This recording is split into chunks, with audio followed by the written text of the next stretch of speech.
Bonjour à tous et bienvenue dans ce nouvel épisode dans lequel nous allons parler des actions que je vais acheter et étudier en bourse en juin 2024.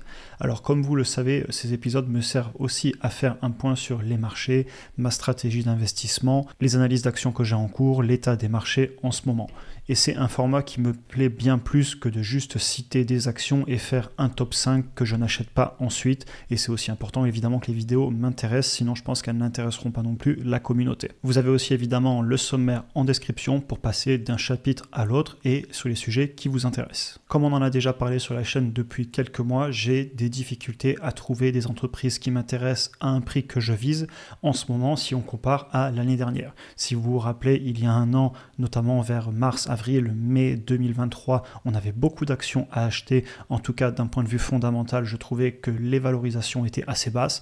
En ce moment, c'est un petit peu plus dur et donc je dois me forcer à faire des recherches et aussi à jouer la patience. On a d'ailleurs notamment les deux plus gros indices américains avec le S&P 500 et le Nasdaq qui seront sur des plus hauts historiques et les résultats des entreprises sur le premier trimestre 2024 ont été plutôt bons. Évidemment, au cas par cas, il y a eu des plus et des moins, mais globalement, ça n'a pas du tout fait corriger les marchés. Alors, on va passer aux actions individuelles, aux ventes d'options, aux entreprises que je vais analyser, etc. Il y a cependant un petit rappel que j'aime faire. Déjà, lorsqu'une action atteint un prix qui m'intéresse, eh bien, je l'achète et je ne laisse plus passer les opportunités.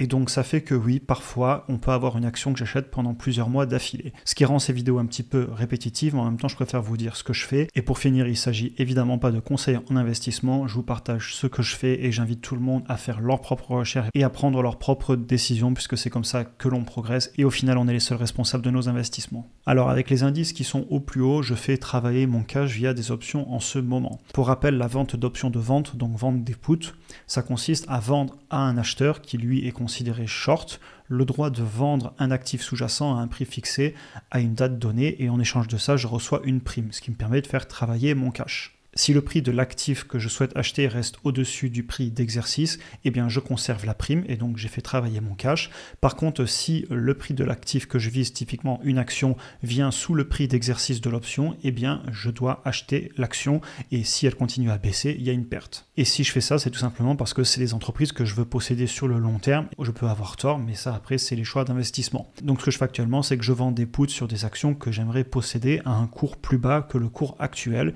et en échange de ça, je fais travailler mon cash. À savoir que je fais ça sur SoFi comme vous pouvez le voir ici et je le fais aussi sur IMS. Alors je vais vous montrer un exemple sur IMS et d'ailleurs je vais enlever ma caméra. C'est une entreprise que je souhaite posséder sous un prix de revient unitaire maximum d'après mon analyse de $16. D'ailleurs on en reparle juste après.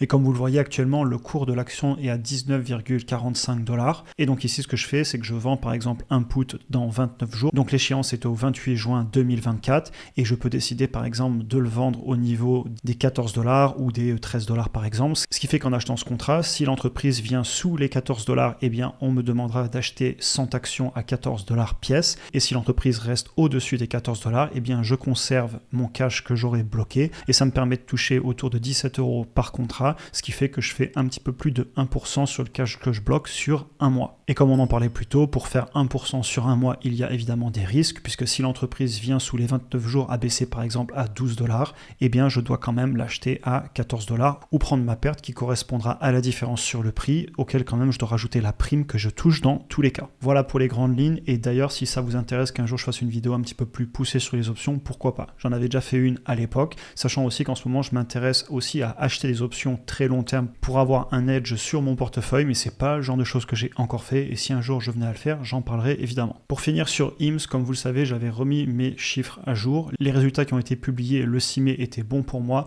On a eu aussi des nouvelles, j'en ai parlé il y a quelques jours sur une vidéo sur la chaîne, donc si vous voulez en savoir un petit peu plus, vous pouvez aller voir cette vidéo du 22 mai. J'ai actuellement un prix de revient unitaire à $7,75, donc comme vous le voyez, je pourrais largement le faire monter vu mon nouveau prix cible, mais je tiens à le dire cependant, je vais rester raisonnable, car c'est une petite capitalisation boursière et c'est une entreprise assez jeune. Allez voir la vidéo complète si vous voulez voir toutes les nuances que j'apporte sur cette entreprise, mais sachez que voilà, je ne vais pas investir beaucoup et c'est pas forcément destiné à tous les profils d'investisseurs, à mon avis, et évidemment je ne donne aucun conseil, vous ferez votre propre opinion sur l'entreprise. Alors ensuite, je vais reprendre mes analyses sur deux actions et je vais profiter des vacances séquences pour faire ça au calme. La première, c'est PayPal. Je vais aller écouter les dernières conférences, reprendre mes chiffres, etc., sachant qu'il y a eu pas mal de nouvelles sur l'entreprise. Déjà, un nouveau PDG a été nommé il y a quelques trimestres de cela. On a eu aussi des nouvelles sur le fait qu'ils veulent lancer une nouvelle branche dans le business au niveau de la publicité en utilisant les données qu'ils ont sur leurs clients. Pour l'entreprise en elle-même, c'est une entreprise qui a eu beaucoup de croissance il y a de ça quelques années et la croissance a ensuite ralenti.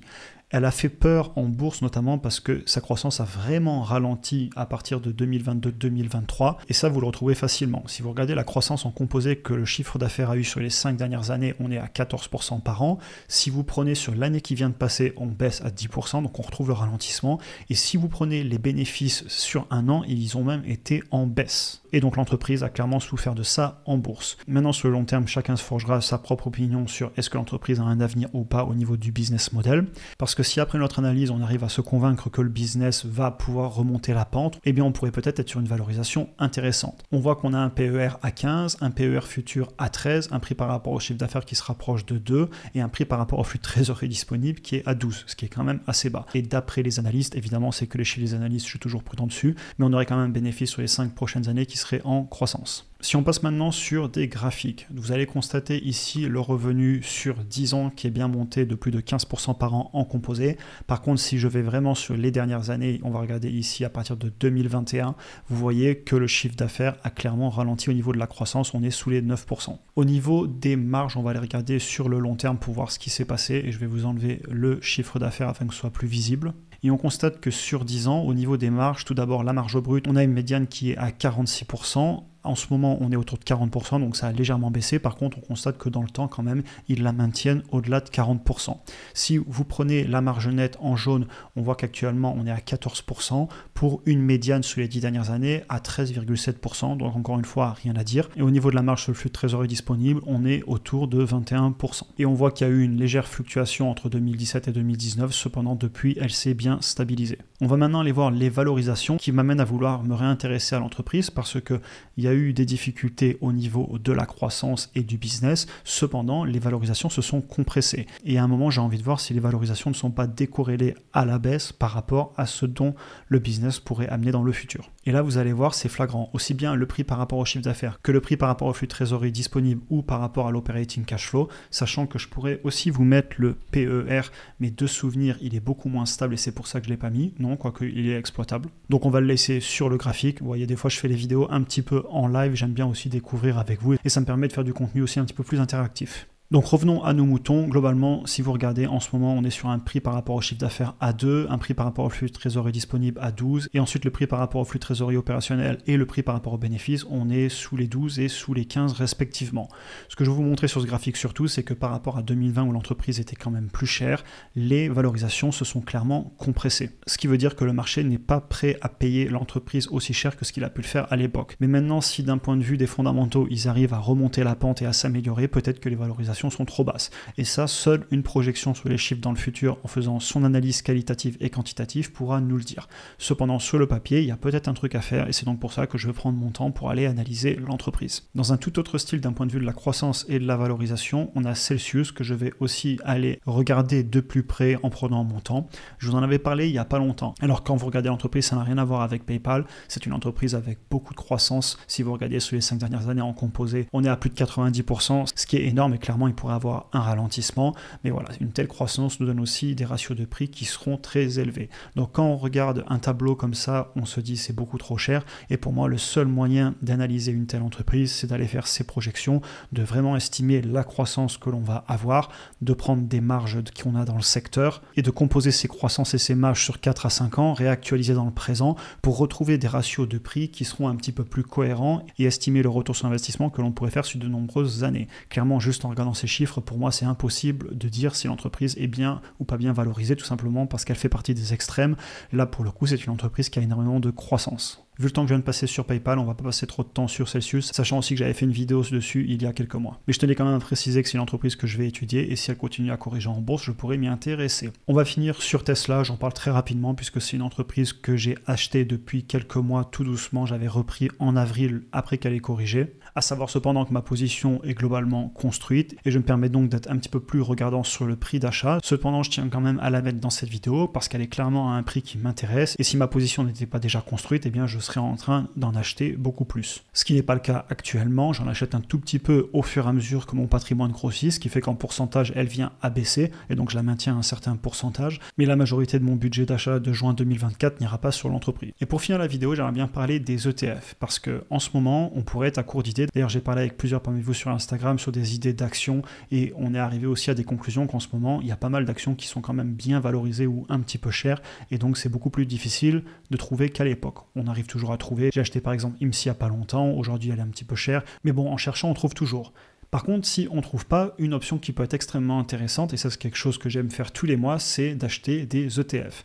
Parce qu'il y a un moment, si on ne sait plus où donner de la tête et qu'on n'a pas envie que l'argent nous brûle les mains, eh bien il faut quand même l'investir, et ça peut être une très bonne stratégie. Ça fait d'ailleurs partie d'un des piliers de ma stratégie patrimoniale, d'investir sur des indices et donc des actions, et ça je le fais via les ETF. Ça permet aussi d'avoir une composante un petit peu moins volatile qu'un portefeuille d'actions individuel. Et pour moi, ça a tout à fait sa place dans une gestion totale d'un patrimoine selon son profil, son âge, etc.